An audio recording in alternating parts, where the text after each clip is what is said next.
이제 오늘의 말씀을 위하여 다 같이 자리에서 일어나셔서 함께 나눌 말씀을 봉독하도록 하겠습니다. 오늘의 말씀은 시편 22편 1절부터 3절까지의 말씀입니다. 저와 함께 합독하도록 하겠습니다. 함께 읽겠습니다. 내 하나님이여, 내 하나님이여, 어찌 나를 버리셨나이까? 어찌 나를 멀리하여 돕지 아니하오시며 내 신음소리를 듣지 아니하시나이까? 내 하나님이여, 내가 낮에도 부르짖고 밤에도 잠잠하지 아니하오나 응답하지 아니하시나이다. 이스라엘의 찬송 중에 계시는 주여, 주는 거룩하시니이다. 아멘. 네, 모두 자리에 앉으시겠습니다. 이제 목사님께서 나오셔서 찬양의 능력이라는 제목으로 말씀 전해 주시겠습니다. 할렐루야. 순전한 교회 주일 예배에 나오신 여러분 모두를 주님의 이름으로 환영합니다. 참 잘 오셨습니다. 우리 옆에 분에게 다시 한번 인사할까요? 하나님이 우리와 함께 하십니다. 하나님이 우리와 함께 하십니다. 아멘. 예, 잘 오셨습니다. 기도하고 말씀 전하겠습니다. 하나님, 오늘 예배 가운데 함께 하시는 주님을 기대하고 소망하며 주님 앞에 섭니다.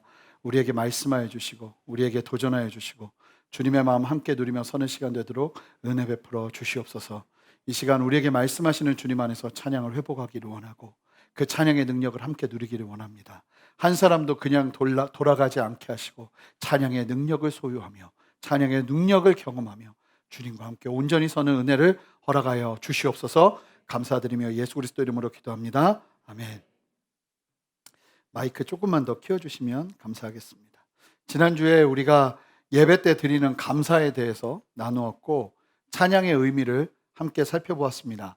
이 많은 분들이 찬양을 하지만 찬양의 참된 의미를 모르고 하는 경우가 얼마나 많았는지 한번 돌아보시면 나도 그런 사람이 아니었나 생각이 드실 겁니다.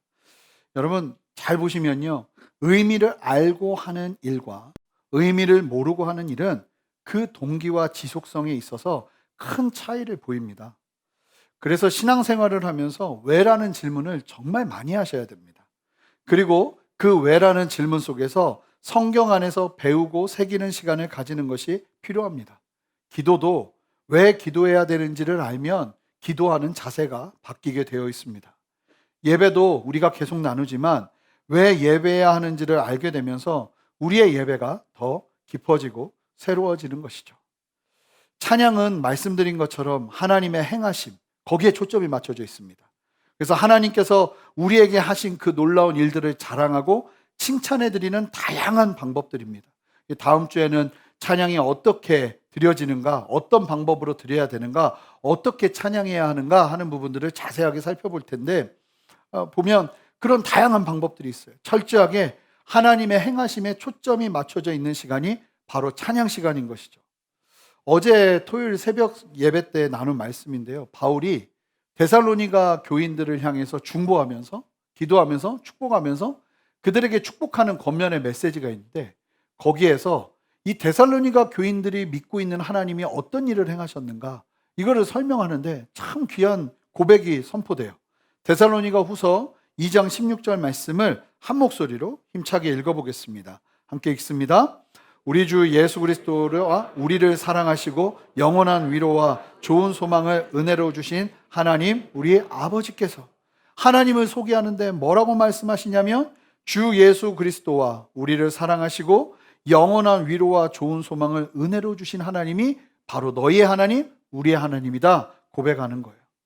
바로 예수 그리스도를 통한 구원과 영생을 주셨는데 그것을 뭐라고 표현하냐면 영원한 위로라고 표현합니다. 어떤 상황 속에서도 변함없이 누릴 수 있는 충분한 위로가 구원받는 우리들에게 있다는 겁니다. 여러분 예수 그리스도를 구주로 믿으십니까? 크리스찬들이 모여있는 곳에서 이렇게 적으면 안 되죠. 여러분 예수 그리스도를 구주로 믿으십니까? 아멘이잖아요. 그러면 예수 믿는 사람들은 무조건 모두에게 이 영원한 위로가 있다는 겁니다.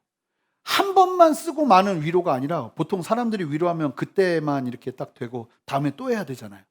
아내가 힘들어져도 남편들은 그때만 위로하는 게 아니라 다음에 또 해야 됩니다. 근데 영원한 위로가 있다는 게 이거 그럼 나 안 해도 되는 거잖아요. 한 번에 끝나는 거잖아요. 그런 게 있다는 거예요.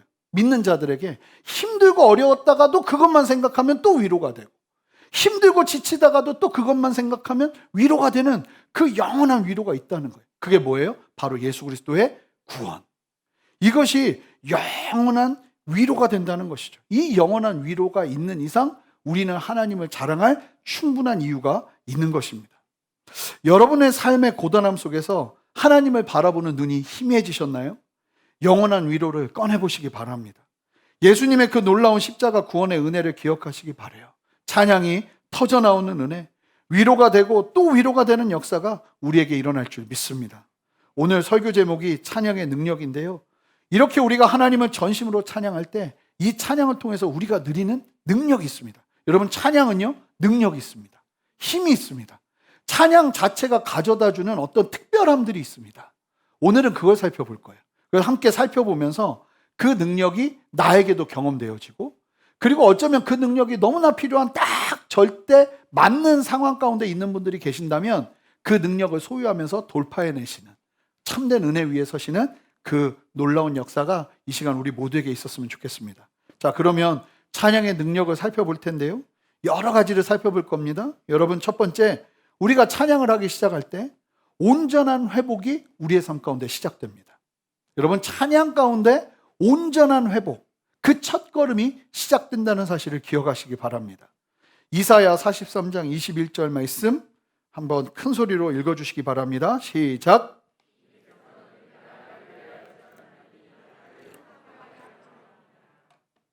하나님께서 우리를 창조하신 목적, 이유, 이게 다른 것이 아니라 하나님을 찬송하도록 하기 위해서 우리를 창조하셨다는 거예요. 그러니까 우리가 만들어진 이유가 뭐예요? 찬양하라고. 여러분, 찬양은 생각보다 훨씬 중요한, 우리에게 있어서는 중요한 것이 됩니다. 우리의 이유예요. 내가 살아가야 되는 이유. 우리가 원래 창조된 목적대로 서기 시작하는 건 어디서부터 시작되는 거냐면 그 이유에 합당하게 서는, 찬양의 자리에 서는 은혜 위에 있을 때 시작되는 거예요. 탕자가 아버지가 싫다고 집을 나갔습니다. 자기 마음대로 막 살다가 모든 것들을 다 탕진하고 돼지 쥐염 열매를 먹으면서 눈물 어린 시간을 보내다가 아버지 집이 떠오릅니다. 돌이키고 싶고 회복하고 싶은 거예요. 그러면 탕자가 해야 되는 게 무엇일까요? 탕자가 회복하기 위해서 해야 되는 가장 첫 번째 걸음이 무엇입니까? 아버지 집으로 가는 겁니다. 하나님을 찬양하기 시작한다는 것은 그 이상의 의미가 있습니다. 우리를 창조하신 하나님의 목적대로 서기 시작할 때, 하나님이 말씀하신, 나를 창조하신 목적대로 내가 하나님을 찬양하기 시작할 때 내가 본연의 모습대로 회복되어지는, 마치 탕자가 아버지의 집에 들어가는 것과 같은 역사가 우리 안에 시작되는 것입니다. 그렇게 하나님의 목적대로 서기 시작하면서 그 찬양의 자리에서 우리의 존재 이유를 발견하게 되는 것이죠. 그러니까 사실은 찬양을 열심히 하다 보면 내가 살아야 될 이유를 발견하기 시작합니다. 내가 왜 숨을 쉬어야 하는지, 내가 오늘도 왜 힘을 내어서 이 땅을 살아내야 하는지, 그 모든 이유와 목적들이 찬양 가운데 풀어지기 시작하는 것입니다. 저는 개인적으로 그래요. 이 찬양하는 자리에 있으면 내가 살아있구나, 내가 살아야 될 이유가 여기 있구나 하는 것들을 참 많이 느끼게 되는 것 같아요. 여러분들 안에도 이러한 은혜가 있으시기를 주님의 이름으로 축복합니다. 내 삶이 어떻게 회복돼야 될까? 막연하잖아요. 찬양의 자리에 먼저 서는 거예요. 우리의 가정이 무너졌어요? 힘들어요? 어려워요? 어떻게 이 가정이 온전해져야 될까? 여러분, 아무것도 아닌 것 같아도요, 가정에서 찬양을 시작하기 시작할 때, 찬양을 하나님께 온전히 올려드리기 시작할 때 그 가정의 참된 회복이 시작되는 거예요. 그래서 가정 예배가 아무것도 아닌 게 아니라 안 되겠다 싶으면 그때 같이 모여서 하나님의 이름을 찬양하기 시작하고 하나님의 이름을 높여드리기 시작하면서 함께 주님을 바라보는 은혜, 그 은혜 위에 회복이 시작되는 것입니다. 두 번째요, 여러분, 찬양은요, 여러분들이 찬양 열심히 하시잖아요. 여러분들의 마음밭을 갈아줍니다. 성경에서 찬양이라는 말이, 용어가 누구를 통해서 가장 먼저 고백되어지는지 아십니까? 아주 의아해요. 뜻밖의 사람이에요. 아브라함, 다윗, 모세 이런 사람이 아니고 이 사람이 하는 사람이 찬양을 가장 먼저 고백했어요. 누구냐면 요셉이 아니죠. 야곱의 첫 번째 부인 레아가 찬양이라는 말을 성경에서 처음으로 입에 담습니다. 이 레아가요, 이렇게 은혜 있는 여인이 아닙니다, 별로. 이 레아는 아시는 것처럼 야곱의 눈을 속이고 원래는 자기 동생 라헬이 그 첫날 밤 방으로 들어가야 되는데 이 라반이 아버지가 이 라헬과 레아의 아버지가 야곱을 더 붙잡아 두려고 레아를 그 방으로 집어넣어 버렸어요. 그래서 이 야곱이 내 동생을 더 사랑한다는 거 아는데도 얼떨결에 부인이 되어버린 겁니다. 그러니 야곱이 이 레아가 이쁘기나 하겠습니까? 얼마나 미워했겠어요. 얼마나 힘들어했겠어요. 그러니까 끊임없이 여동생 라헬과 결혼하고 난 다음부터 비교되면서 참으로 힘든 세월을 보내야 했어요. 남편 야곱과 참된 부부의 연합을요 경험하지를 못합니다. 그러면서 아들 셋을 낳아요. 르우벤, 시므온, 레위, 이렇게 3명의 아들을 낳고 났는데 놀라운 사실은 그렇게 애 셋을 낳고 나니까 야곱이 레아를 좀 받아주기 시작했던 것 같아요. 인격적으로 연합이 일어나기 시작했던 것 같아요. 그러면서 레아의 인생에 빛이 비춥니다. 그렇게 레위까지 낳고 난 다음에 4번째 아들을 딱 낳을 때 이 레아의 고백이 완전히 바뀌어요. 그러면서 이때 찬양이 고백되거든요. 창세기 29장 35절 말씀 함께 읽습니다. 그가 또 임신하여 아들을 낳고 이르되 내가 이제는 여호와를 찬송하리로다 하고 이로 말미암아 그가 그의 이름을 유다라 하였고 그의 출산이 멈추었더라. 하나님을 찬송할 힘이 생기고 하나님이 역사하시는 변화가 일어난 거예요. 그러자 이 레아가 하나님을 찬양합니다 하고 테일라라는 단어를 이때 사용하면서 하나님을 찬양한다는 고백이 레아 입에서 터져나와요.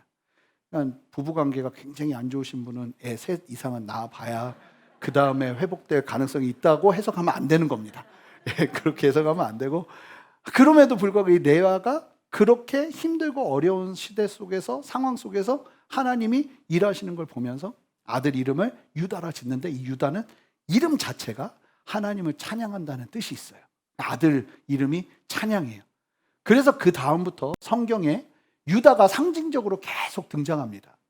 유다의 자손 중에 다윗이 태어나고, 아시는 것처럼 예수님도 유다의 계보 속에서 예수님이 태어나시게 되죠. 이 유다가 구약 성경에 끊임없이 등장을 하는데 상징적인 의미를 가져요. 유다가 뭘 하고 유다에게 내가 이렇게 할 것이고 이렇게 얘기하시잖아요. 그러면 유다는 그냥 이퀄 해가지고 찬양이다 이렇게 보시면 돼요. 그러니까 유다가 나오면 그거는 찬양이라는 의미라고 보시면 돼요. 그런 의미에서 시편 114편 2절 말씀을 함께 보시면 한번 읽어볼까요? 유다는 여호와의 성소가 되고 이스라엘은 그의 영토가 되었도다. 이게 무슨 얘기입니까? 이 의미를 해석이 쉽죠. 유다는 찬양이라고 그랬잖아요. 찬양하기 시작할 때 그곳이 여호와의 성소가 된다는 거예요. 이스라엘은 하나님의 백성들의 의미예요. 하나님의 백성들이 하나님의 영토라는 거예요. 그런 의미로 이렇게 해석이 쭉 되는 겁니다.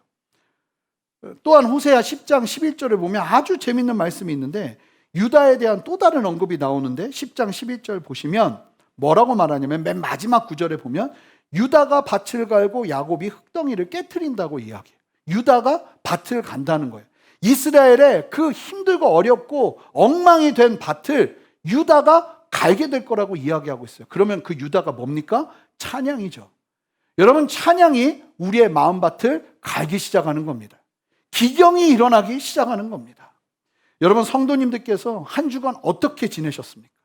하루하루 정신없이 바쁘게, 어떤 분들은 아침에 새벽 예배도 같이 드리고 그 다음에 기노스코 성경 읽기도 다 같이 하고 그러면서 기도하면서 하나님의 은혜 가운데 잘 보내는 분들도 계시지만, 어떤 분들은 아침에 눈 뜨면 정신없이 하루를 시작하면서 그렇게 일주일을 정신없이 보내다가 이 자리에 오신 분들도 계세요.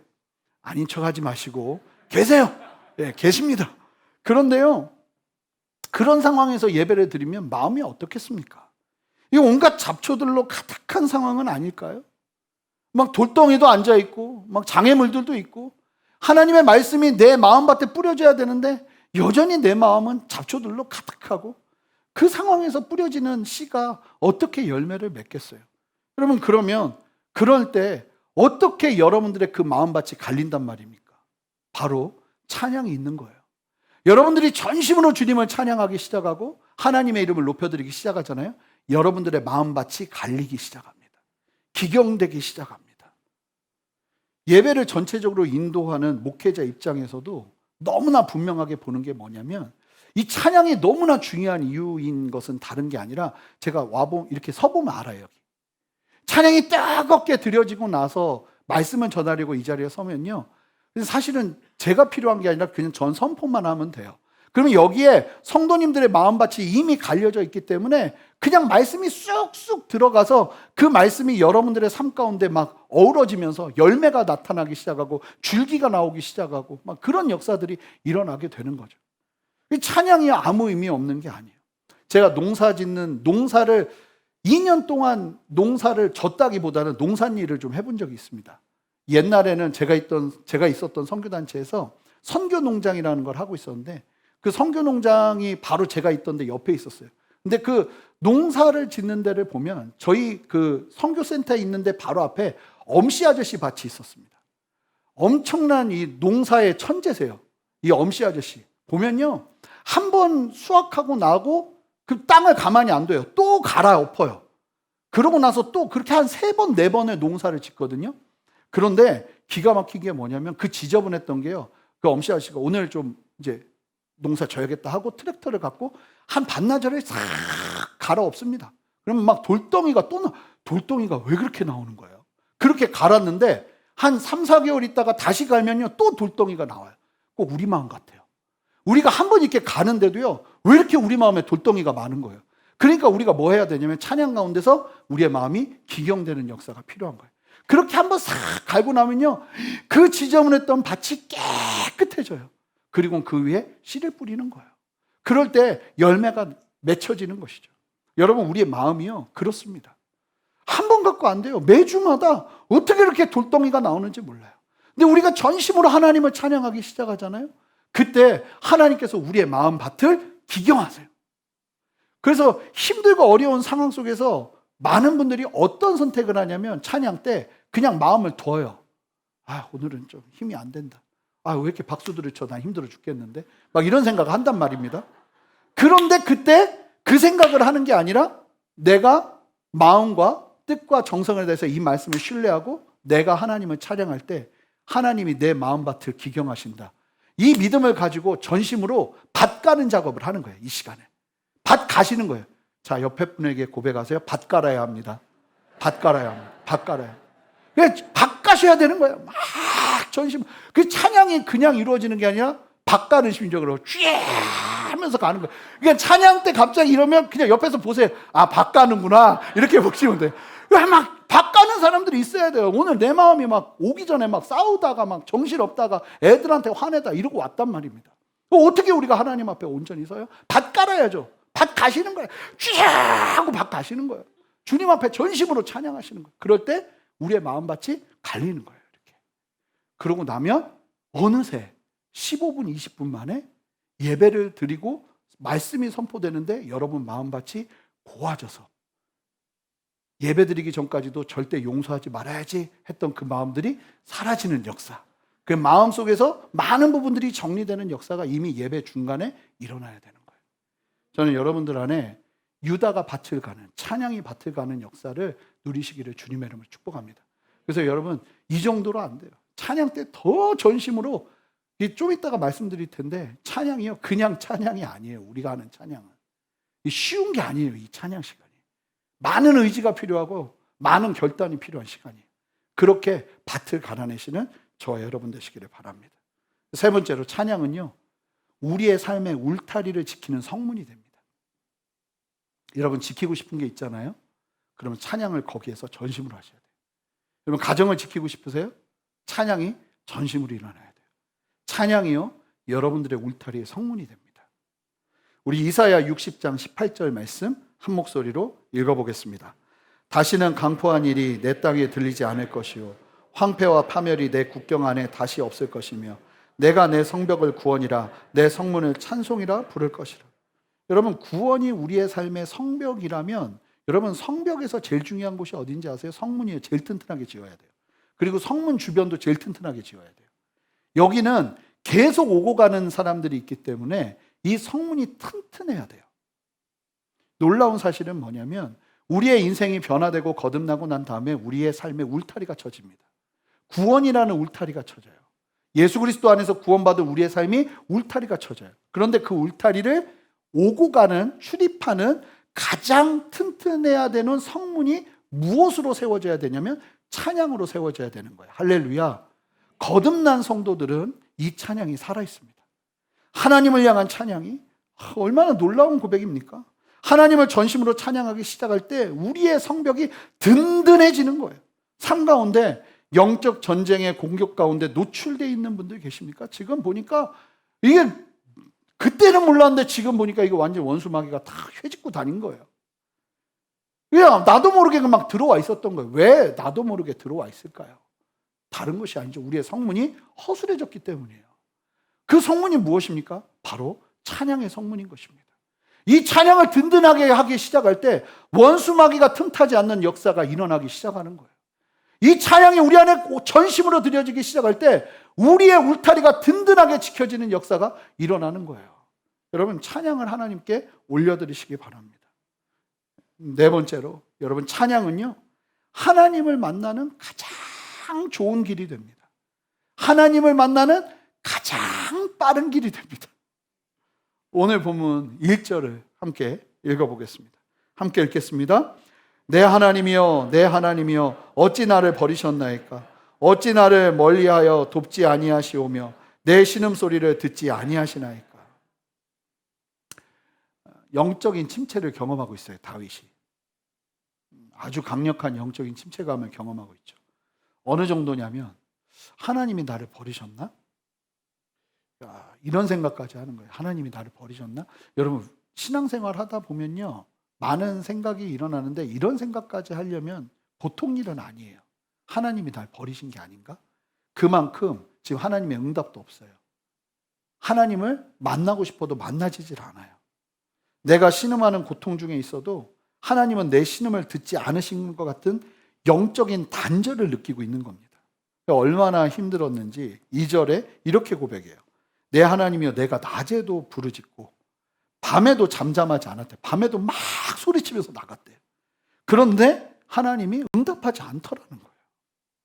얼마나 간절하게 하나님을 찾고 부르짖었는지 낮에도 부르짖고 밤에도 잠잠치 않고 부르짖으며 기도하고 또 찾았는데 하나님이 응답을 안 하시는 거예요. 이럴 때 여러분, 참 우리들에게도 이런 때가 있죠.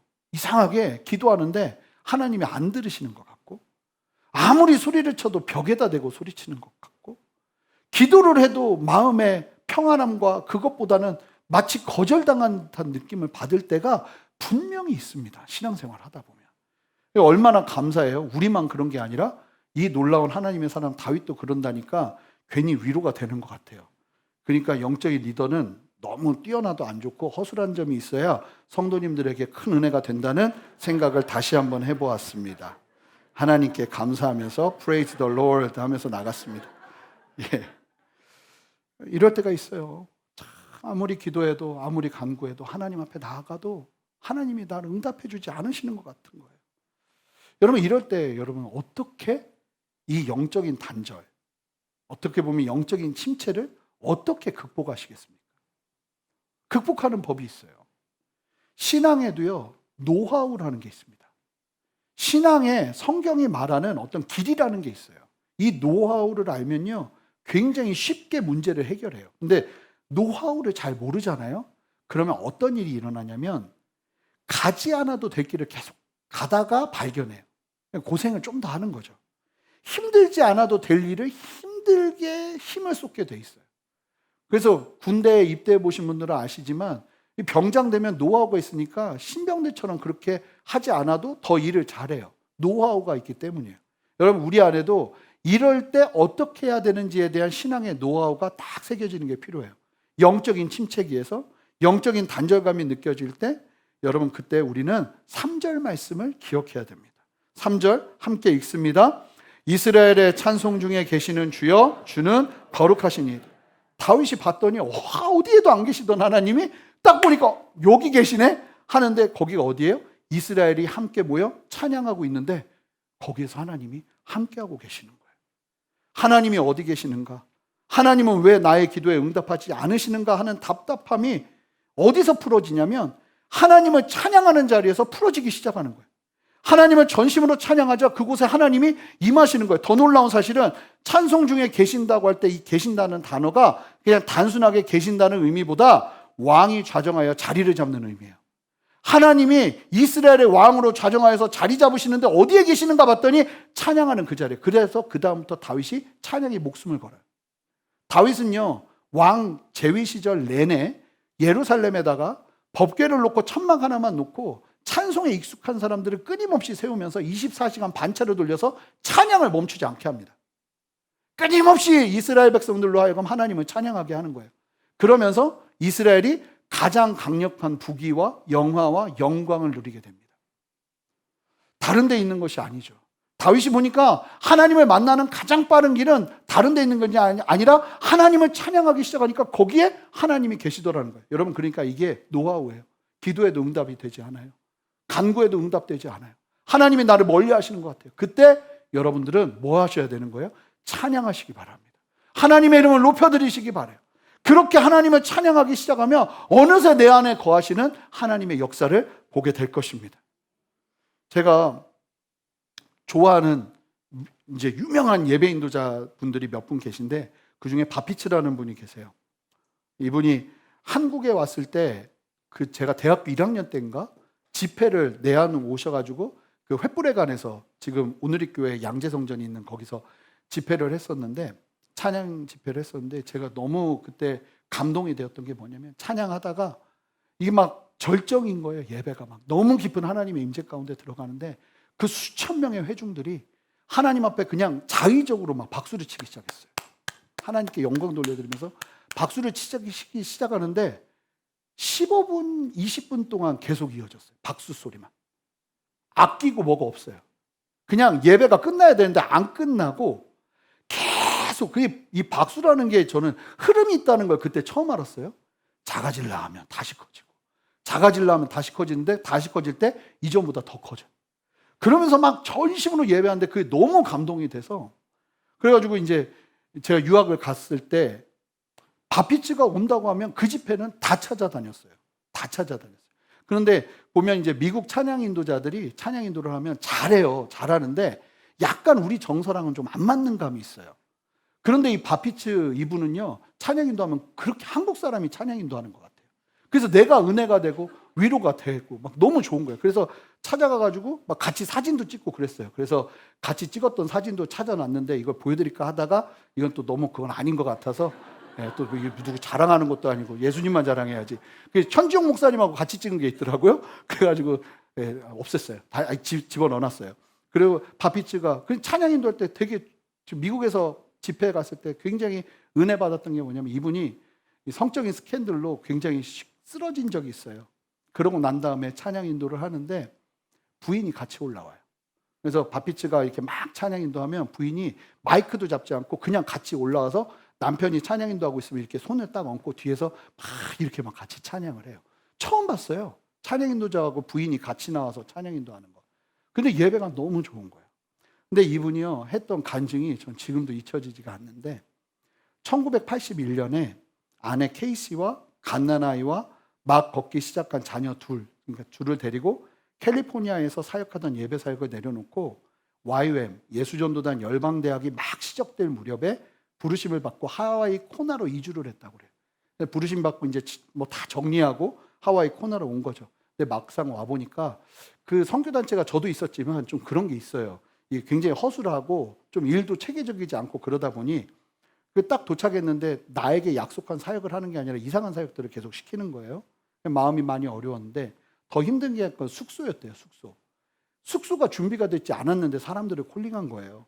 그래가지고 어디에다 숙소를 잡아줬냐면 그 당시 하와이 코나에서 커피 재배 농장을 하는 농장 그 이제 노동자들을 위해 지어놓은 오두막이 있었대요. 커피 재배 오두막이. 그래서 거기에다가 커피 건조하기도 하고 사람이 지내기도 하고 근데 뭐 얼마나 허술하겠어요. 거기에 이제 당분간 머물러야 된다고 집을 이제 배정해 준 거예요. 애 둘 데리고 딱 와서 봤는데 더 기가 막힌 건 한쪽 지붕이 없더래요. 이렇게 구멍이 뚫려 있는 거죠. 비가 안 오니까 잘 안 오니까 너무 기가 막혀가지고 막 마음도 힘들고.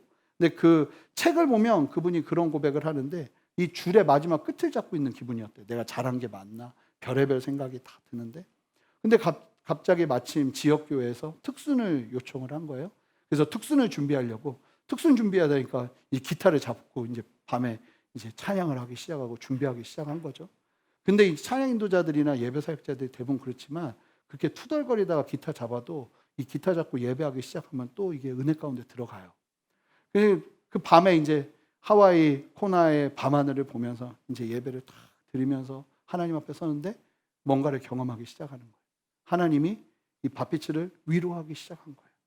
그러면서 하나님께서 이 밭빛에게 아주 강력한 임재로 역사하시면서 밭빛가 그 장소에서, 이 커피 재배하는 오두막에서 그 하나님의 놀라운 임재를 경험하면서 이 하늘을 봤더니, 진짜 막 하와이 코나의 밤하늘은 그렇게 아름답답니다. 언제 한번 가보는 은혜가 그렇게 아름답더래요. 하여간 막 그 밤하늘이 딱 보인다. 하나님이 막 위로하시는 거죠. 널 위해 준비한 지붕이야, 뭐 이런 식으로. 하여간 그러면서 위로받고 하다가 한 5분 만에 10분 만에 찬양한 곡을 작곡했대요. 그 곡이 뭐냐면 사랑하는 나의 아버지래요. 가사를 보면 이래요. 사랑하는 나의 아버지, 이름 높여드립니다. 주의 나라 찬양 속에 임하시니 능력의 주께 찬송하네. 밭빛가 경험한 거예요. 이 초라하고 아무것도 없는 것 같은 원두막에 내가 하나님을 찬양하기 시작하니까, 여기가 하나님의 나라구나. 하나님이 이곳에 함께 하시는구나. 하나님이 임재하시는구나. 여러분, 찬양은 그런 힘이 있어요. 여러분들이 지치고 힘들고 어렵고 마음이 도저히 무언가를 붙잡을 수 없는 그 절박한 상황이라 할지라도 거기서 여러분들이 하나님을 찬양하기 시작하잖아요. 그러면 그곳이 하나님의 나라가 되기 시작합니다. 여러분들 안에 이 찬양이 살아있으시기를 주님의 이름으로 축복합니다. 오늘은 찬양, 설교 중간에 찬양하고 이런다고 또 끝나는 게 아니라 또 설교할 겁니다. 네, 잠깐 찬양. 절망적인 웃음이 이해합니다. 예, 사랑합니다. 그래도 자, 우리 함께 우리 사랑하는 나의 아버지 함께 좀 찬양하면서 함께 나가볼게요. 사랑하는 나의 아버지, 사랑하는 나의 아버지, 이름 높여드립니다.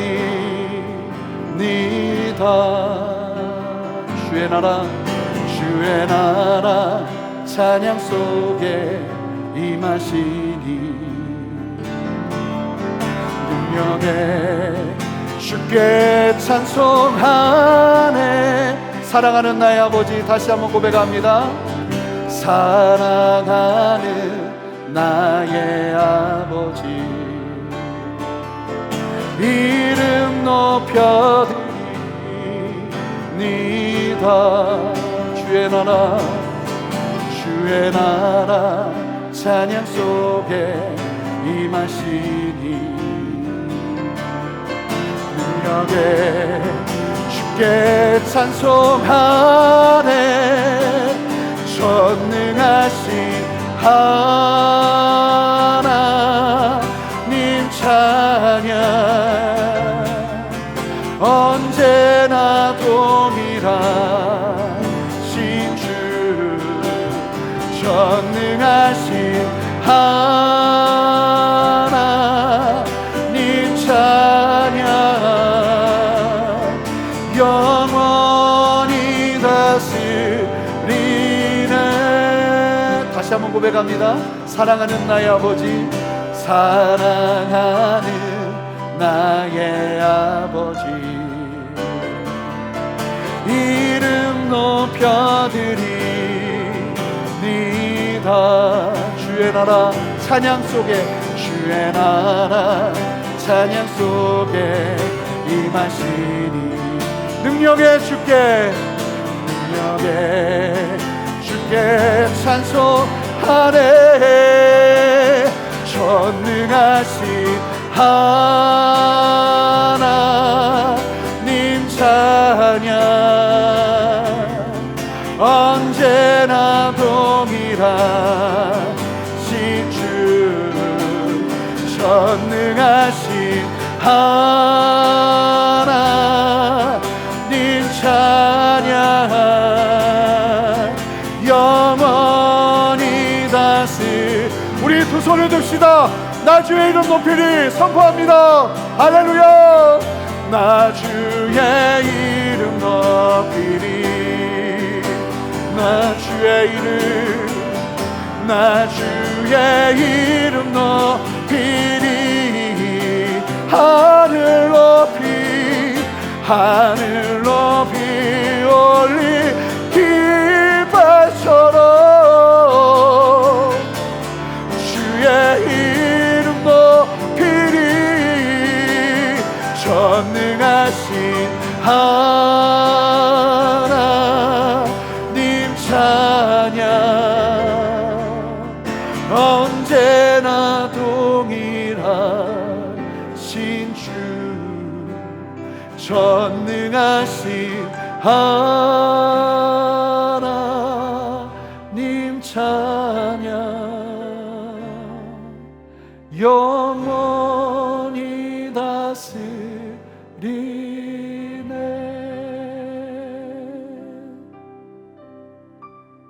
하나님, 주님을 만나는 그 짧은 길이 있는데 그 신앙의 노하우를 모르고 우리가 살아갑니다.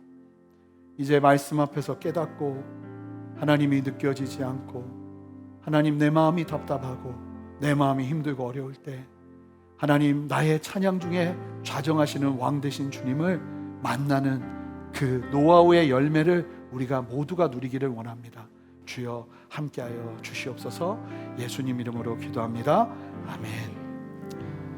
계속해서 살펴보겠습니다. 몇몇 분들이 설교 길다고 조금 힘들어하세요. 근데 적응하셔요. 길 없습니다. 그냥 계속 이렇게 할 겁니다.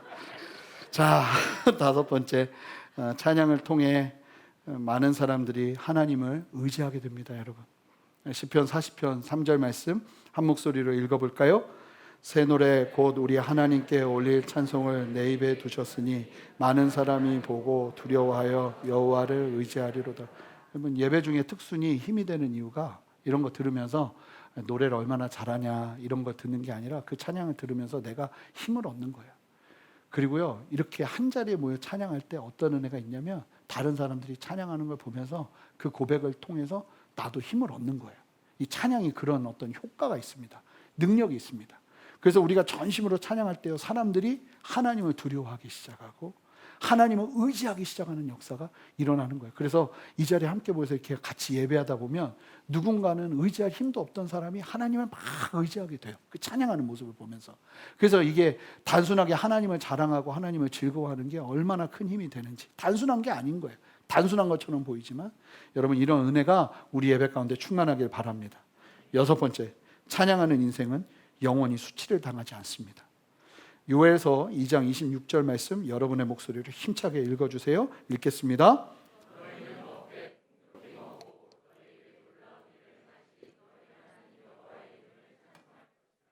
내 백성이 영원히 수치를 당하지 아니하리로다. 참 이게 놀라운 말씀이 뭐냐면 이 요엘서 2장의 전체적인 흐름을 보면 이미 이스라엘은 수치를 당하고 있을 거예요. 수치 중에 있어요. 자, 그런데 수치 중에 있는 사람에게 하나님이 말씀하시는 거예요. 영원히 수치를 당하지 않을 거다. 그럼 무슨 얘기입니까? 너는 한 번도 수치당하지 않을 거야, 이렇게 얘기하는 게 아니죠.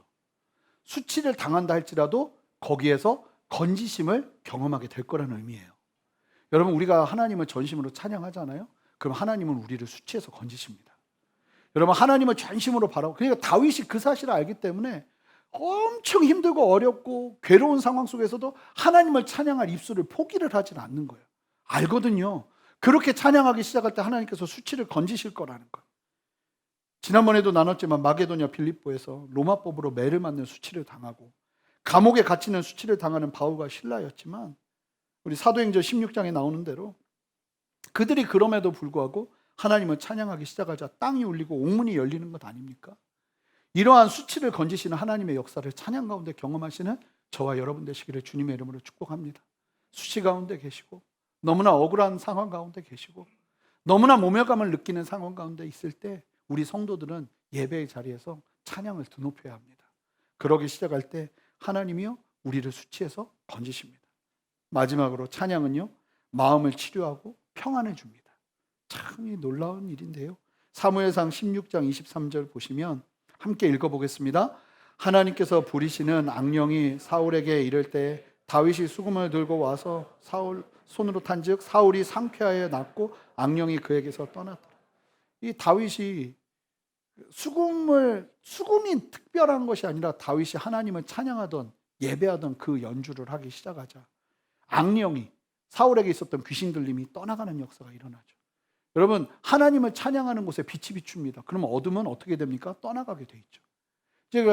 제가 지금은 요즘은 별로 본 적이 없지만 이상하게 2000년대 초반에 교회에서도 선교단체에서도 너무 많이 본 게 예배를 드리다가 그렇게 하나님의 임재가 가득한 예배를 드리다가 푹 쓰러져요. 쓰러져서 보면 귀신 들려 있어요. 그래서 귀신 들림 속에서 이제 축사하고 나가고 막 이런 역사가 일어나는데 다른 게 아니라 찬양하면서 예배하면서 하나님의 영광 가운데 계속 있으니까 어둠이 가만히 있지를 못하는 거예요. 숨어 있다가 드러날 수밖에 없는 거예요. 그래서 막 쓰러지는 거예요. 실제로 여러분 하나님을 찬양하기 시작할 때 어둠이 떠나가는 역사가 일어납니다. 특별히 뿐만 아니라 마음의 우울증과 수많은 마음의 질병이 있는 분들 이 말씀 기억하세요. 여러분들이 하나님을 찬양할 때 여러분들의 마음의 두려움이 사라지고 하나님이 주시는 평안이 임하는 역사가 일어나게 될 것입니다. 저희 할머니, 친할머님이 소천하셨지만 저희 친할머님이 우울증으로 고생을 굉장히 많이 하셨어요. 교회를 가게 된 이유가 이 우울증이 너무 심하셔서 귀에서 귀뚜라미 소리가 너무 많이 났대요. 게다가 저희 집안은 진짜 징한 유교 집안이에요. 그래서 명절 때도 제사를 한두 군데를 지내는 게 아니에요. 이 집 가서 제사 지내고 또 저 집 가서 제사 지내야 되고 한 3번이나 4번은 지내는데 아버지가 소개시켜 주는데 그 아저씨가 그 아저씨 같고 나중에는 헷갈려요. 선산을 돌아다니면서 성묘를 하는데도 성묘하는데 1시간이 넘게 걸려요. 여기는 고조 할아버지가 있던 데고 여기는 누가 그리고 집안이 다 섞여서 굉장히 복잡해요. 그럼 그렇게 그리고 마지막에 딱 돌아올 때 끝날 때 딱 들리는 곳이 뭐냐면 저희 집안 선산을 지키는 암자에서 불공 들이면서 사는 할머님이 꼭 계셨어요. 이분이 돌아가시면 또 다른 우리 집안 사람이 또 불공 들이러 거기로 헌신하고 들어가는 거예요. 그런 집안이에요. 그러니까 할머님은 교회를 다닐 이유가 없어요. 그런데 이 우울증이 너무 심한데 밤에 잠도 안 오고 이 귀뚜라미 소리 때문에 할머니가 너무 괴로우니까 괴로운 가운데 있는데 갑자기 그 마을 동네분 한 분이 반 거짓말을 한 거예요. 뭘 했냐면 교회를 가면 그 소리가 사라질 거라고 얘기를 하신 거예요. 할머니가 그 말을 믿고 십리길 새벽 예배를 맨날 가셨어요. 걸어서. 이게 너무 괴로우니까. 믿음이 있어서가 아니라. 근데 거기서 또 그 성도님이 좀 더 강한 반 거짓말을 또 하셨는데 찬송가 2개를 가르쳐 주면서 이 찬송가 2개를 부르면 귀뚜라미 소리가 사라질 거라고 이렇게 얘기를 한 거예요. 그래서 첫 번째로 가르쳐 준 게 주 안에 있는 나에게. 주 안에 있는 저는 이 곡이 할머니가 부른 그 곡이라는 걸 나중에 알고 깜짝 놀랐어요. 저희 할머니는 주 안에 희한하게 부르셔가지고 주 안에 있는 나에게 두 번째 나 같은 죄인 살리신 이 2곡을 가르쳐 준 거예요. 그런데 놀라운 역사가 일어난 게 뭐냐면 할머니가 이 2곡만 부르면 귀뚜라미의 소리가 사라지는 거예요. 근데 더 놀라운 건 또 나요. 그러면 또 이 찬양을 불러야 돼. 그러면 또 사라져요. 나중에 할머니가 저희 집으로 오셔서 같이 지내시는데 방에 있다가 할머니가 주 안에 그러면 귀에서 귀뚜라미 소리 나는 거예요. 밤에도 주 안에 귀뚜라미 소리 나는 거예요.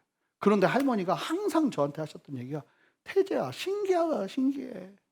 이 찬양만 부르면 귀뚜라미 소리가 안 난다. 그러면서 할머니가 저희 할머니 진짜 재밌으시거든요. 제가 한번 얘기하지 않았네. 저희 할머니가 성경을 아침마다 주문처럼 외우시는 분이에요. 그래서 하나님께서 천지를 창조하셔서 이러면서 계속 읽으신단 말입니다. 그래서 성경을 도대체 몇 독을 하셨는지 몰라요. 근데 이제 할머니가 치매가 너무 심하셨을 때 제가 좀 불안해서 할머니한테 복음을 전하려고 예수님께서 할머니 많이 사랑하시는 거 알죠? 그리고 아브라함 이런 거 다 아시죠? 그랬더니 아브라함이 날 알간? 그러시더라고요. 아브라함이 누군지 몰라. 성경을 수십 독을 했는데 아브라함이 누군지 몰라요. 왜 너무 당황해서 성경 이야기를 했더니 성경에서 아는 거라고는 예수님밖에 없어요. 그러니까 그냥 주문처럼 읽으신 거예요. 그러니까 그러셨는데 죄송해요. 좀 삼천포 하나만 더 빠지면 할머니가 치매가 너무 심하셔서 예수님을 기억할까 너무 두려운 거예요. 걱정되는 거예요. 그리고 왜냐하면 저 빼고 모두를 기억을 못 하셨거든요. 참 신기했어요. 그런데 할머니가 쓰러지실 때 저희한테 하나님이 확증하듯이 뭘 보여주셨냐면 할머니가 그렇게 거울을 보고 욕을 하고 싸우고 그러셨어요. 본인하고. 근데 그 사진을 보면 사진하고 싸워요. 그런데 마지막에 할머님 쓰러지시는데 뭐가 같이 떨어져 있었냐면 예수님 그 사진 저렇게 율불이나 뭐 찰슨 부른스처럼 맛있게 생긴 예수님 사진 있잖아요. 그게 있었거든요. 할머니가 그거 딱 붙잡고 쓰러지신 거예요. 그래서 딱 보면서 아 그래도 하나님께서 붙으셨구나 하는 확신을 저희 가족들한테 주셨다는 아름다운 얘기가 있는데 괜히 했다 싶긴 하네요. 네. 하여간 무슨 얘기냐면 치매 걸려도 하나님 복음 절대로 없애지 않으신다는 거예요. 저는 그거 봤어요. 근데 할머니가 그 얘기 하시는 거예요. 힘들고 어려울 때마다 그 찬송 부르면 마음에 평안이 온다. 참 신기하다. 그러면서 그 찬송을 그렇게 부르셨어요. 여러분 찬양 자체가 힘이 있어요. 찬양하기 시작할 때 마음에 평안이 일어나고 저도 실제로 그래요. 마음이 두렵다가도 막 찬양하다 보면 어느새 내 마음이 용기로 가득 차요. 하나님이 하실 것 같고 하나님이 내 안에 역사하실 것 같은 믿음이 내 안에 막 일어나는 거예요. 그러한 은혜가 있었으면 좋겠어요. 여러분 보시면 이런 찬양은요 어떤 특징이 있냐면 우리의 의지가 참 많이 필요하다는 겁니다. 상황과 환경의 제약 속에서도 하나님을 바라본다는 건 결코 쉬운 일이 아니에요. 그래서 히브리서 13장 15절에 보면 함께 읽습니다. 그러므로 우리는 예수로 말미암아 항상 찬송의 제사를 하나님께 드리자. 이는 그 이름을 증언하는 입술의 열매니라. 놀라운 사실은 뭐냐면 우리한테 도전하는 거예요. 예수로 말미암아 항상 찬송의 제사를 드리자고 하는데 찬양하자 이러는 게 아니라 찬송의 제사를 드리라고. 여러분 제사는 뭡니까? 제물이 들어가죠. 제가 특별 새벽 예배 때 이야기 나눴는데 말씀 나눴는데요. 사람들이 제물을 가지고 가잖아요. 그럼 그 제물 누가 잡는지 들으셨나요? 기억하시나요? 본인이 잡아야 돼요. 제사장이 잡아주는 거 아니에요. 본인이 직접 죽이고 본인이 직접 피를 빼고 본인이 직접 살과 피를 분리하고 내장을 제거해야 돼요. 굉장히 힘들고 어려운 작업이죠. 그런데 이 히브리서 기자가 찬양을 찬양의 제사라고 말하는 건 다른 게 아니라 찬양도요. 그런 수고와 인내와 정말 쉽게 말하면 아까 말씀드린 것처럼 밭가는 것처럼 그렇게 우리의 마음과 심령을 일으켜 세워야 될 필요가 있는 게 찬양의 시간이라는 거예요. 여러분 제사는요 희생이 필요해요. 수고가 필요해요. 찬양도요 그냥 드려지는 게 아니에요. 찬양은 제사예요. 수고가 필요하고요. 우리가 찬양하기 위해서 많은 대가 지불을 감내하는 거예요. 다윗도 보면요. 그래서 찬양할 때 아예 마음에 이렇게 선포를 하고 하나님을 찬양합니다. 우리 힘차게 읽어보겠습니다. 시편 103편 1절 우리 선포하듯이 함께 읽습니다. 내 영혼아 여호와를 송축하라. 내 속에 있는 것들아 다 그의 거룩한 이름을 송축하라. 여러분 이렇게 내 영혼에게 선포하며 찬양의 제사를 드리며 나아가는 다윗이에요. 저와 여러분들에게 이 찬양의 수고가 있었으면 좋겠어요. 마음이 일어나지 않을 때 찬양의 제사를 드리며 마음을 일으키는 것입니다. 그렇게 주님을 바라볼 때 회복이 일어나요. 마음밭을 갈아줘요. 구원의 성문이 됩니다. 찬양을 통해 하나님을 만나는 좋은 길이 되고요. 내 주변에 사랑하는 사람들을 나의 찬양을 통해서 더 든든하게 세울 수 있어요. 수치에서 벗어나고요. 마음의 치료와 평안을 경험해요. 여러분 찬양은 누구를 위한 겁니까? 하나님을 위한 거죠. 하나님을 전심으로 찬양하고 딴짓도 안 해요. 하나님만 높여드려요. 그런데 결과를 보세요. 능력을 보세요. 하나님을 위한 게 어느 하나라도 있습니까? 다 우리를 위한 거예요. 하나님은 그런 분이세요. 여러분 그 좋으신 하나님을 정말 전심으로, 그래서요 우리의 인생의 돌파구는 찬양이어야 해요. 여러분 여러분들의 인생의 돌파구는 사람도 아니고 다른 어떤 것도 아니고 찬양이어야 해요. 그렇게 전심으로 찬양하며 외쳐내는 그 우리의 믿음의 고백을 통해 하나님은 찬양의 능력을 나타내 보여주실 거예요. 오늘은요 기도보다는 함께 그렇게 결단하고 찬양하는 시간 되었으면 좋겠어요. 그리고 여러분 찬양의 제사 마음밭을 귀경하면서 그렇게 나아가는 시간이 되었으면 좋겠어요. 우리 다 같이 일어나서 함께 주님 찬양하며 나가기 원합니다.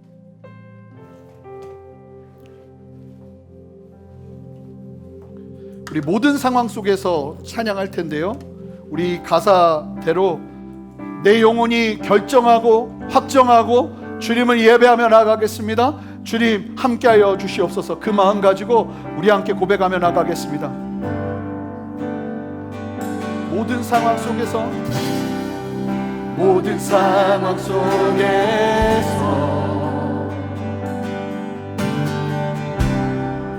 주를 찬양할지라. 주를 주는 너의 큰 상급, 주는 너의 큰 상급,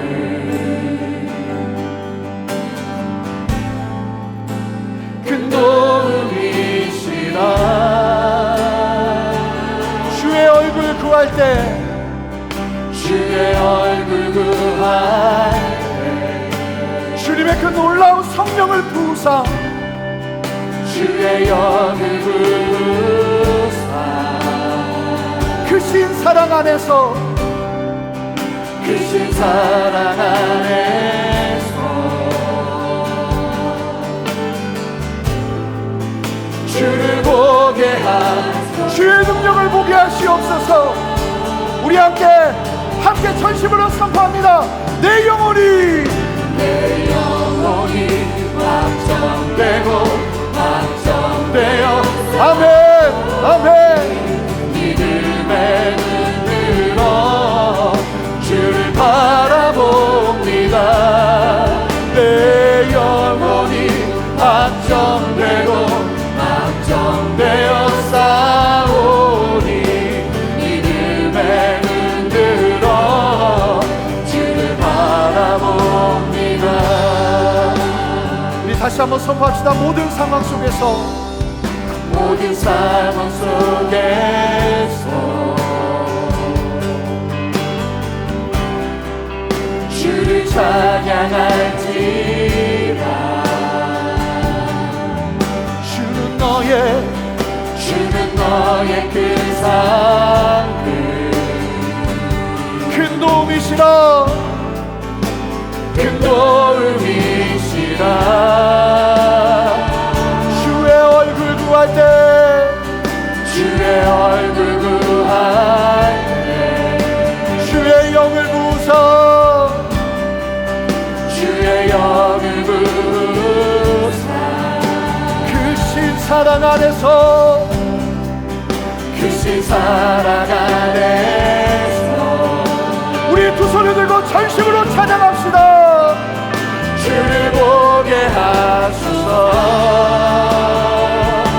내 영혼이 확정되고 내 영혼이 확정되고 확정되어 싸우니 믿음의 눈으로 내 영혼이 결정하며 나갑니다. 주님을 찬양하며 나갑니다. 내 영혼이 확정되고 확정되어 싸우니 믿음의 눈으로 주를 바라보. 내 영혼이 확정되고 확정되어 싸우니 내 영혼이 확정되고 확정되어 싸우니 믿음의 눈으로 주를 바라봅니다. 내 영혼이 확정되고 확정되어 싸우니 믿음의 눈으로 우리 더 전심으로 내 영혼이 확정되고 목소리 높여 고백합니다. 영혼이 확정되고 확정되어 싸 믿음의 눈으로 주를 바라봅니다. 내 영혼이 확정되고 확정되어 싸우니 믿음의 눈으로 주를 바라봅니다. 우리 함께 선포합니다. 주를 찬양.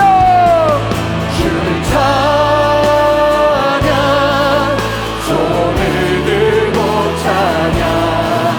전쟁은 나에게 속한 것 아니니 주를 손을 할렐루야. 전쟁은 하나님께 속한 것이니. 우리 3절을 고백합니다. 주위를 둘러보며 주위를 둘러보면 아무도 아멘. 믿음의 눈을 들며 믿음의 눈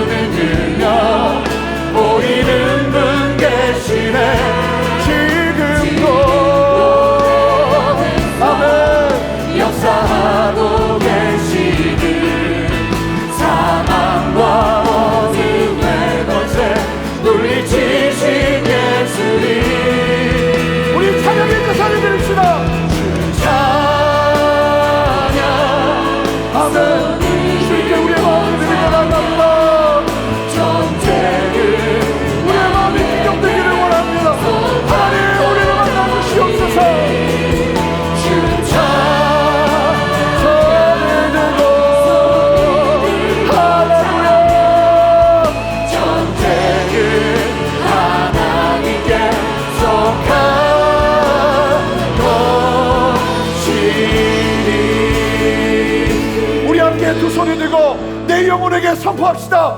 내 영혼아 여호와를 찬양할지어다. 내 영혼아 송축할지어다. 내 속에 있는 것들아 송축할지어다. 우리 그렇게 주님의 이름을 높여드리며 찬양하며 나갑시다. 함께 기도하며 나가겠습니다. 함께 기도합니다. 찬양 아멘.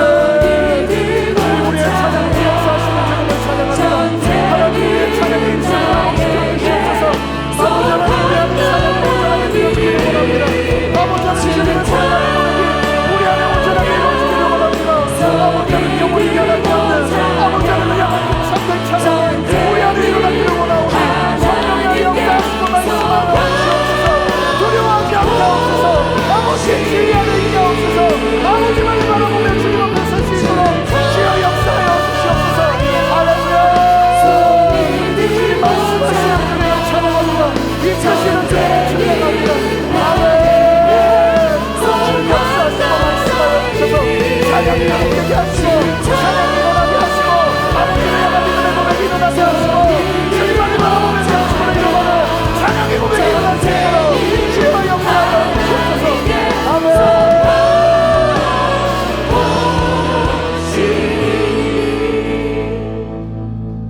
보세요. 여러분들의 마음밭에 있는 돌짝은 여러분들이 치우는 게 아닙니다. 치워지지도 않아요. 장애물도 여러분들이 치우는 거 아닙니다. 치워지지도 않아요. 우리가 하나님을 전심으로 찬양하기 시작할 때 마음밭을 기경하신다는 건 하나님이 치우신다는 거예요. 하나님이 갈아엎으신다는 거예요. 여러분 두려워하지 마세요. 근심하지 마세요. 여러분 하나님 앞에 근심하는 것도 교만이고요, 죄악이에요. 하나님 신뢰하면서 그분을 전심으로 찬양하시기 바랍니다. 내 속에 있는 것들아, 하나님 내가 다시 한번 이 많은 문제들 앞에서 주님을 찬양하는 이 시간, 하나님을 찬양하는 것을 선택하며 주님 앞에 나가겠습니다. 주여 내 모든 삶의 상황을 기경하여 주시옵소서. 아버지 걷어가 주시옵소서. 새롭게 하여 주시옵소서. 두려움이 떠나가게 하시고 아버지 찬양의 능력을 경험하게 하여 주시옵소서. 다시 한번 결단하며 기도하겠습니다. 함께 기도하며 나갑니다. 함께 기도하겠습니다. 주님 앞에 기도하며 나갑니다. 주여 역사하시고 인도하여 주셔서 하나님 말씀하시고 인도하시는 아버지 주님만을 바라보며 아버지 하나님 앞에 온전히 서는 우리 모두를 기도합니다. 아버지 두려워하지 않게 하시고 주님 앞에 전심으로 나아가는 은혜로 나아가 주시기 원하오니 주여 역사하시고 말씀하여 주시옵소서. 아버지 함께하여 주시옵소서. 아버지 물들어 주시옵소서. 아버지 이끌어 주시옵소서. 당신의 뜻 가운데 온전히 사는 은혜와 역사를 허락하여 주시옵소서. 하나님 그분의 이름을 걸고 아버지 내 삶을 이끄시는 아버지를 신뢰하고 믿음으로 담대히 선을 내어가 주시기 원하오니 성령이여 만져주시고 성령이여 새롭게 하여 주시고 성령이여 우리의 심령을 다시 한번 온전하게 세워주시옵소서. 할렐루야. 아멘.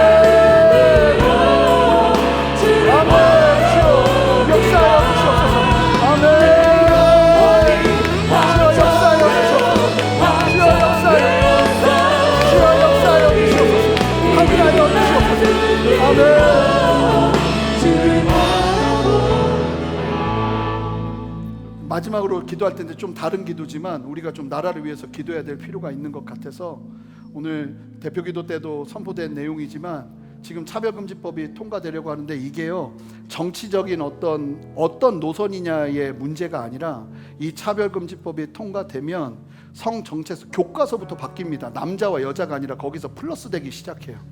아이들이 초등학교 3학년부터 미국은 지금 네가 느끼는 성정체성대로 화장실 가라고 그래요. 목욕탕에서 남자가 여자 목욕탕을 들어가도 법적으로 제재를 가하지를 못합니다. 그 사람이 성정체성을 여자라고 느끼기 때문에. 그런 수많은 혼란들이 일어나기 시작하고 많은 것들이 죄악을 죄악으로 이야기하지 못하는 일들이 일어나게 될 텐데 실제로 그 법안이 발의되고 있고 지금 우리가 좀 깨어서 기도할 필요가 있어요. 주님께서 너 그거 통과될 때까지 뭐 했냐 할 때 우리가 할 말 없으면 안 되잖아요. 주님 앞에 전심으로 기도해야 됩니다. 하나님 이 나라는 주님의 손 안에 있습니다. 하나님의 뜻 안에 있습니다. 하나님 이 나라 궁휼히 여겨주시고 아버지 차별금지법 주님 지켜주시옵소서. 아버지 이 나라의 종교의 자유와 아버지 온전한 믿음에 온전하게 설 수 있도록 주님 이 나라 나라 궁일이 여겨 주시옵소서. 하나님, 그 법이 통과되지 않도록 우리는 기도할 것입니다. 하나님, 사람을 통해, 환경을 통해 역사하시는 주여 붙들어 주시옵소서. 우리 주님의 이름 한번 크게 부르며 기도합니다. 주여! 주님, 우리가 이 시간 기도합니다. 주님, 아버지 하나님, 주님 앞에, 나라는 주님 앞에 올려드리며 기도합니다.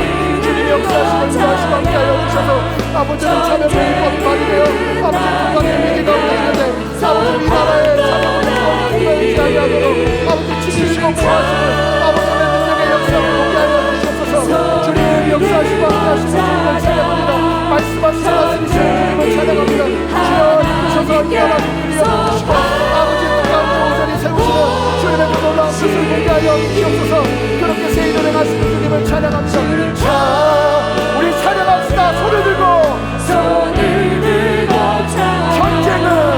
전쟁은 나에게 속한 거니 주를 찬양 손을 들고 찬양 전쟁은 하나님께 속한 것이니. 존귀하신 주님, 감사합니다. 오늘 우리에게 말씀하시고 도전하시는 바대로 우리가 찬양의 능력을 이 땅에서 소유하면서 나가기를 원합니다. 숨겨진 보물 예배인 이유는 이 놀라운 능력을 우리가 모르기 때문에 누리지 못하는 것입니다. 하나님, 이제 우리는 알았습니다. 찬양이 얼마나 소중한 것인지 배웠습니다. 하나님이 말씀을 통해서 우리 모두가 삶의 자리에서 그 놀라운 찬양의 능력을 누리며 함께 서기를 원하오니 주여 힘주시고 찬양의 능력을 경험하며 나아가는 입술의 간증이 끊임없이 일어나는 역사를 우리 모든 성도님들에게 허락하여 주시옵소서. 아버지 하나님, 찬양의 문이 지켜지게 하시고 찬양을 통해 하나님을 만나는 길이 열려지게 하시고 아버지님, 낙담 가운데 수치 가운데 있는 상황이 하나님을 찬양하는 말미암아 역전되어지는 역사가 일어나기를 원하오니 주여 만지시고 함께하여 주시옵소서. 모든 믿음 없음들, 찬양하는 것이 무슨 소용인가, 하나님을 바라보는 것이 무슨 소용인가, 과연 그것이 내 삶을 움직이는가 하는 그 모든 믿음 없음들을 이 시간 예수 그리스도 이름으로 파합니다. 주님 떠나가게 하시고 아버지의 진리로 역사하시고 주님이 다스리시고 역사하시는 아버지의 능력을 경험하는 말미암아 그 믿음 없음들이 떠나가는 아버지 하나님의 그 강건의 역사가 우리 모두에게 일어날 수 있도록 주여 역사하여 주시옵소서. 아버지 하나님, 시도하게 하시고 그래, 내가 이때 찬양하자, 내가 이때 하나님을 높여드리자 하는 그 시도 위에 역사되어지는 하나님의 능력의 손을 보게 하여 주시옵소서. 이 시간도 감사함으로 주님 앞에 드리는 헌물을 주님 기뻐 받아 주시옵소서. 우리 성도님들에게 귀하게 은혜 베풀어 주셔서 하나님 앞에 그냥 나오지 아니하고 이처럼 아버지 하나님 재정을 가지고 시간을 가지고 마음을 가지고 드리며 나아갈 수 있도록 인도하여 주셔서 감사합니다. 또한 하나님, 코로나의 어려움 속에서 너무나 어려운 경제적인 여건과 상황으로 말미암아 하나님 앞에 드리고자 하는 마음은 원이로되 하나님 드리지 못하고 안타까운 심령으로 주님 앞에 눈물을 흘리는 우리 성도님들의 눈물을 또한 주님 아십니다. 주님 찾아가셔서 너의 마음, 너의 중심 내가 안다 말씀하신 아버지 하나님의 그 크신 위로 속에서 하나님이 주시는 능력으로 다시 일어날 수 있는 힘을 더하여 주시고 그 손이 마르지 아니하도록 하나님 도움의 손길과 환경의 손길과 환경의 여심을 보게 하여 주시옵소서. 이 또한 찬양을 통해 돌파하게 하시고 아버지 하나님의 능력을 경험하며 하나님 앞에 마음껏 드릴 수 있는 상황과 환경 허락하시고 열어 주시옵소서. 아버지, 주로부터 오지 않은 정죄감과 주로부터 오지 않은 비교의식들이 떠나가게 하시고 아버지의 진리 안에서 우리가 다시 한번 새로워지는 은혜와 역사를 보게 하여 주시옵소서. 특별히 육신이 연약한 곳에 손을 얹으시기 바랍니다. 하나님, 이 시간 주님의 임재 안에서 하나님의 도우심과 하나님의 치유의 역사를 위해 기도합니다. 주님 아픈 곳에 손을 얹고 주님 앞에 믿음으로 기도하오니 하나님 이 시간 치유의 광선을 바라시며 하나님의 역사를 허락하여 주시옵소서. 나사렛 예수 그리스도 이름으로 명하는 것은 하나님 안에 회복되어야 될 모든 육신의 연약함들을 이 시간 주의 이름 안에서, 예수의 이름 안에서 온전하게 치유될지어다. 주님 역사하시고 함께하여 주시옵소서. 감사합니다. 주님만 영광받아 주시옵소서. 감사드리며 예수 그리스도 이름으로 기도합니다. 아멘. 이제는 우리 주 예수 그리스도의 크신 은혜와 아버지 하나님의 무한하신 사랑과 성령의 내주하심과 교통하심과 신실한 역사하심이 오늘 말씀을 기억하며 주님의 진리 안에서 주님 바라보며 믿음으로 찬양의 능력을 소유하며 이 땅 살아내기를 소망하는 함께 예배하는 모든 성도님들의 가정 위에, 직장 위에, 그리고 삶의 그 모든 터전 위에 순전한 교회와 이 땅의 모든 교회들과 이 나라와 온 열방 위에 이제로부터 영원토록 함께 하시기를 간절히 축원하옵나이다. 아멘.